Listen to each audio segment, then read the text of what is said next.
Hello, Mr. Stephen Williams and Mrs. Christy Jacobi. My name is Damilola Owolabi, and I'll be presenting my analysis on how to retain employees for Frito Lays.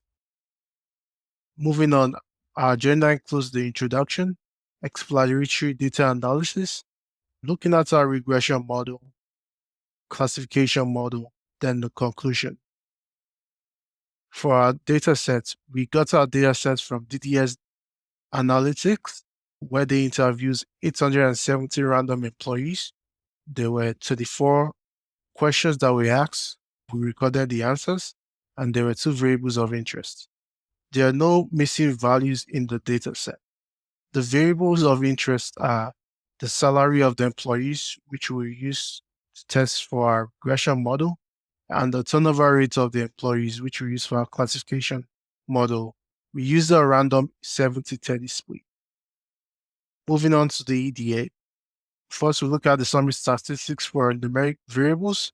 There's not much to see here, but I'll just point out for the employee count, you can see that 1 is the most constant value within the variable. Across the statistics, they all 1. Next, we look at the summary statistics for the categorical variable. I just want to point attention to the attraction. You can see that there's a very high amount of those compared to the years. Next, we're looking at the EDA for various variables. So for the job levels, we can see that employees in job level 2 seems to be paid the best. There's also a higher level of employee turnover rate among the employees job level 1. Also, there's a similar distribution between the monthly salary and the employees that didn't leave in terms of job level. Next, for the job role, we can see that the sales executive seems to be the highest paid in their companies. There seems to be similarities within the distribution among the yes and the no distribution for the attraction. And the human resource employees seems to be the lowest paid.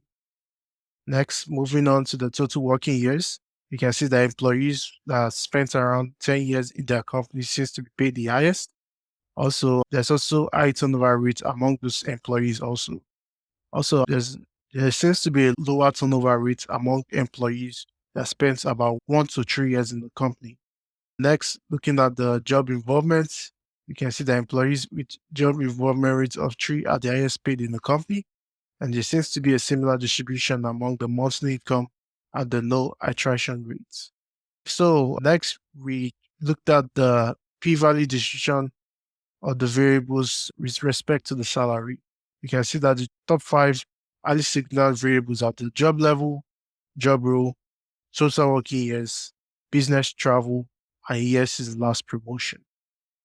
Next, looking at the p-value distribution based on the attraction, you can see that the top 5 most influential variables are overtime, job involvement, job satisfaction, number of companies that the employees worked at, and the years since last promotion. Next, we'll move on to the objective 1, which is the classification model. For our classification model, we use a forward variable selection. We use cross-validation of 10 folds. Also, our strategy involved iterating through the variables in order and picking the ones with the lowest root mean square error. We can see first we picked job level, then job role, then total working years. Our final model was gotten as the monthly income as a response variable, a job level, job role, and total working years as a dependent variable. Next, we look at objective 2. We chose forward variable selection also. Also, we used 10-fold cross-validation. And this time, we tried to maximize our area under the curve, which represents the trade-off between the sensitivity and the specificity metrics. Using that strategy, we got job level, job role, and total working years as our dependent variable. So for our classification model, we used 2 models. First was the naive Bayes model, where we got our threshold to be 0.5726. Our specificity was really low at 0.1154, which is not surprising since there's a really high amount of no's in the attraction variable. Our sensitivity was 0.957, Accuracy was 0.5505, and our p-value was highly significant at 1.5 to the power of negative 9. Next, we look at the KNN model. This time we try using undersampling to balance the yes and the no's.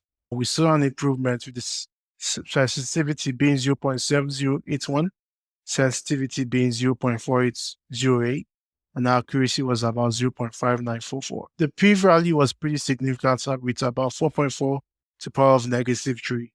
Due to this reason, it was not surprising we chose KNN for our classification model. Next, here's our metric comparison. You can see that the KNN have an higher sensitivity and total specificity plus sensitivity metrics compared to the naive Bayes model. In conclusion, here are tips that we advise in order to improve employee retention rate. We advise you to try providing more incentives to employees to improve their retention rate. We also advise that you should let the stock options match the amount of years the employees have worked. So here are our plans to do in the future, given enough time. We plan to try to improve the sensitivity values for our classification model. We also plan to explore other variables that might affect the classification and prediction model. Lastly, we plan on trying to use other classification techniques to predict our model, like the support vector machine or the random forest model, which provides more complexity to the model. Thank you for your time. Here's my LinkedIn and my email if you want to connect or ask more questions or reach out. I appreciate you taking your time once again to listen to my presentation, and I hope you have a wonderful day. Thank you.